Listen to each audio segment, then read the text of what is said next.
Hello, I'm Justine Brown. Welcome back to my bookshelf. Please do subscribe if you haven't already. Today we're talking about Carolina.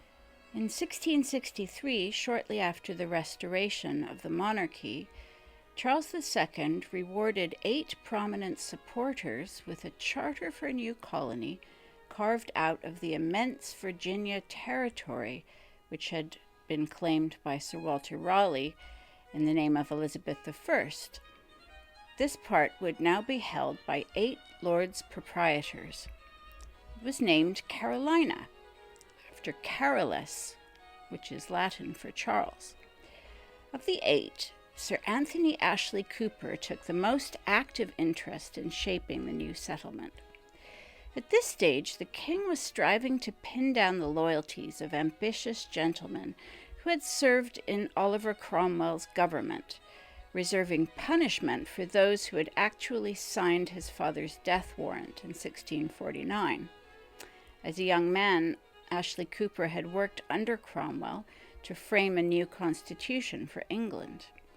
Later, following Cromwell's death and the collapse of the Protectorate, Ashley Cooper joined the movement to restore the monarchy.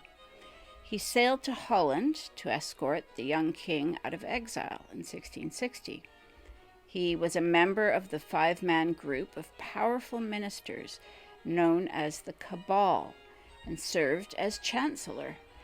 Sir Anthony Ashley Cooper was made first Earl Shaftesbury in 1672.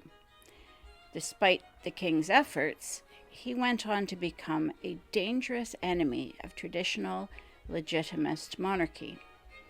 John Locke joined his household, serving as his physician and personal aide while developing his Whig philosophy.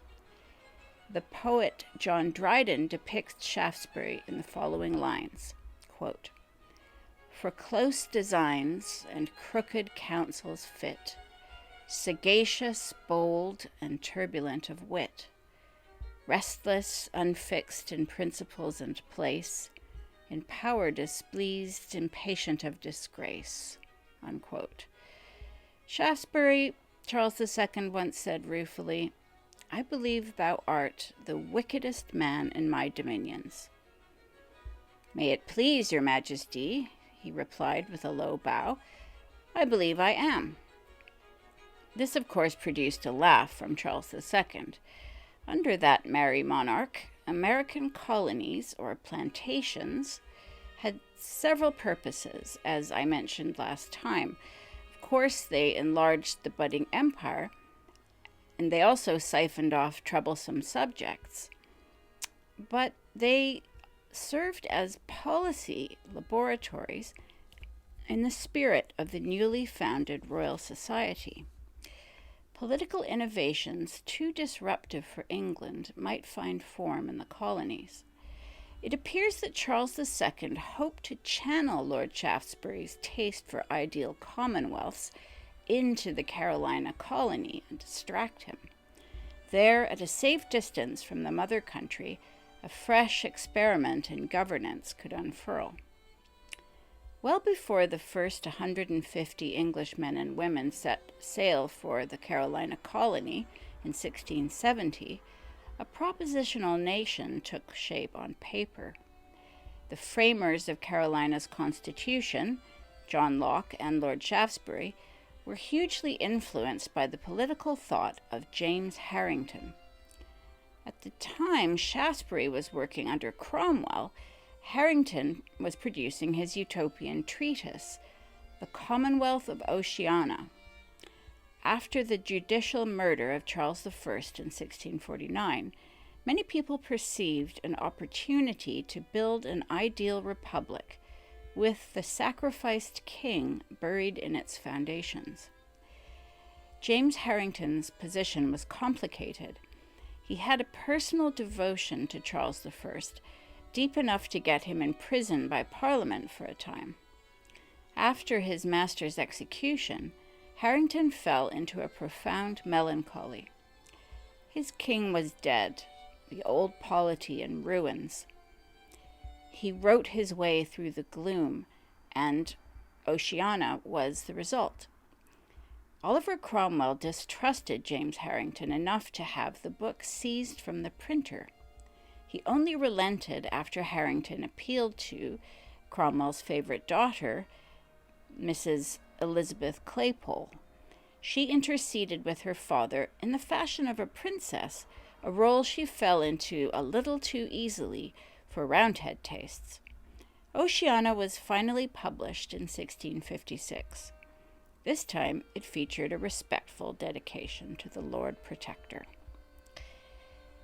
James Harrington's vision for England took after the Venetian Republic, which he had observed while on the Grand Tour through Italy and France, which was fast becoming a rite of passage for English gentlemen. Like Sir Thomas More before him, Harrington uses fiction to propose a mirror world England nowhere to be found. Poetic license can be useful when political commentary is risky. Harrington's imaginary island nation, Oceana, is an aristocratic republic. Quote, "A commonwealth is a government of laws and not of men," unquote, he writes, but asserts that, quote, "there is something in the making and governing of a commonwealth peculiar to the genius of a gentleman," unquote. Oceana's government is headed by a lawgiver, or archon, Ulfus Megalator, an idealized Cromwell. Property is tightly bound to political power in a bicameral legislature. Keep in mind that the Commons had abolished the House of Lords in 1649. Landholdings in Oceana are widely distributed and limited to a certain value so as to restrict the accumulation of power. In a similar vein, Harrington sketches out a complex system for rotating candidates through political positions. Rotation would become his landmark.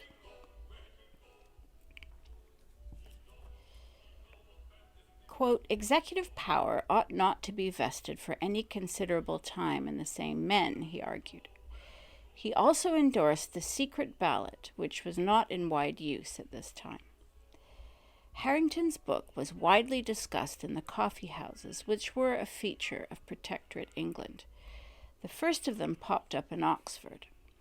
Because they charged just a penny at the door for a chance to sip this exotic brew, read pamphlets, learn the news, and exchange ideas with the ravenous intellects known as virtuosi, coffee houses were known as penny universities. People from all walks of life conversed there. Coffeehouse culture then spread to the city of London.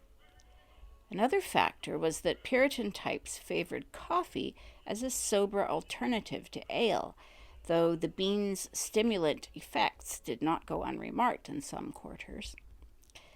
As the decades rolled by, the coffee house was, generally speaking, linked with the emergent liberal Whig culture, while the tavern was associated with the royalist Tories.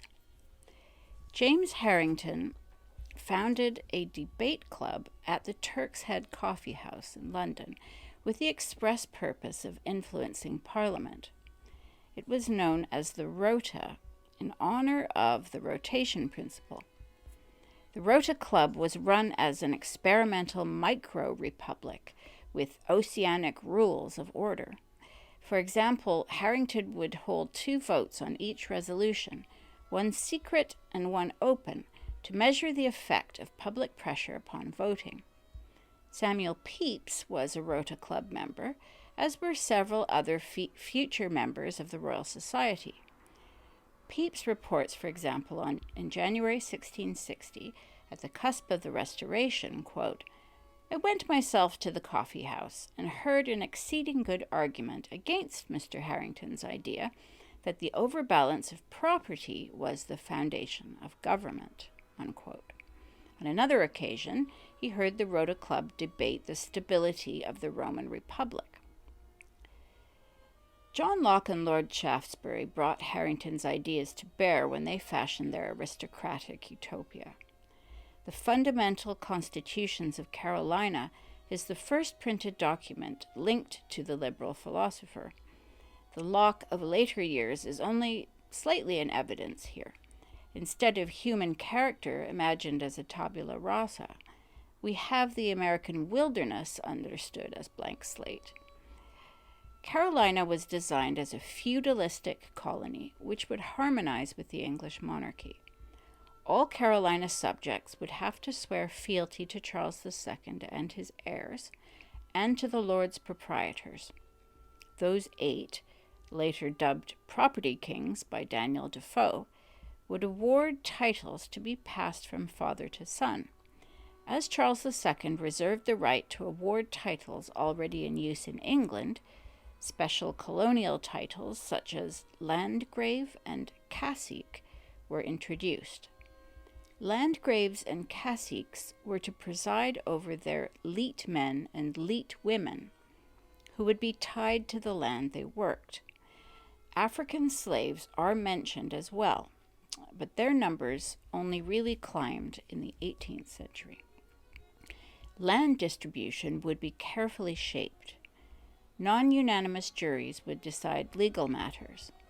The most liberal item was this: while only Anglican churches would receive state funding, the Carolina constitutions specified tolerance for all religious practitioners, including Jews and local tribes such as the Cherokee.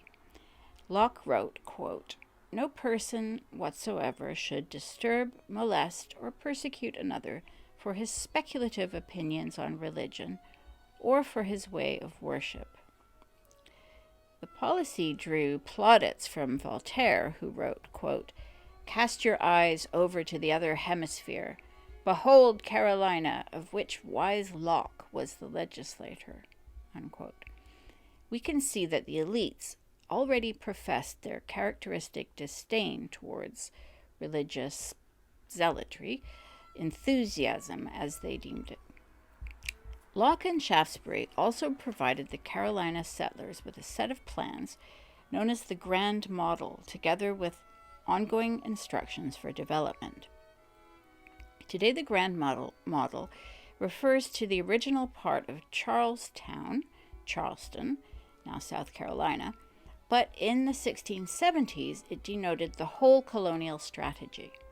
The city of Charleston owes much to London's redesign in the wake of the Great Fire of 1666. The king had received many proposals from Royal Society members, Sir Christopher Wren, as well as Robert Hooke, John Evelyn, and the cartographer Robert Harcourt, for the rebuilding. Charles particularly favored the regular style of Wren, and St. Paul's Cathedral was rebuilt according to his plans. The Royal Society's preferred aesthetic, sort of Palladian classicism, won the day. Classical architecture was at once traditional and forward-looking, airy and uplifting. Charleston was forged in this mode on a peninsula formed by 2 rivers named Ashley and Cooper in honor of the Lord Proprietor, Shaftesbury. The Grand Model was later applied to the construction of Savannah, Georgia, and it helped shape Philadelphia as well.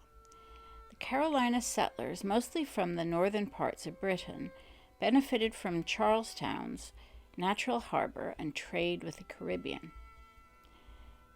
The Stuarts would have been much better off if Shaftesbury had retired as planned to Carolina, where he had a manor house, St. Giles Cusseau, built on a 12,000-acre estate.